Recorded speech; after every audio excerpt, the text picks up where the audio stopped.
Hello, I'm Dr. Hal Stewart, CEO and founder of the Stewart Center for Minimally Invasive Dental Medicine. A lot of doctors that I talk to, they've got patients that have popping or clicking in their joint, or a lot of pain in their jaw joint. They're afraid to do any dentistry on this patient while their joints are in that position.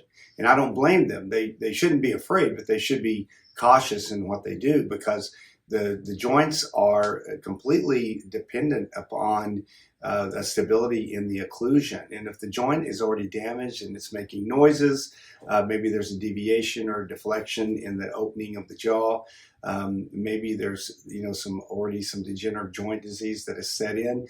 The first thing that needs to be addressed is that joint. Obviously, if there are teeth that are really badly infected or abscessed, those need to be treated as well. But before any type of rehabilitation type restorations are done that will affect the occlusion of or the bite of the inter-arch relationship, the jaw joint needs to be addressed. The temporomandibular joint needs to be diagnosed and then treated, and that no matter what condition the temporomandibular joint is in or what position it's in, it can be stabilized. And we take great pride in teaching our doctors on just how to do that prior to beginning any type of rehabilitation for the patient.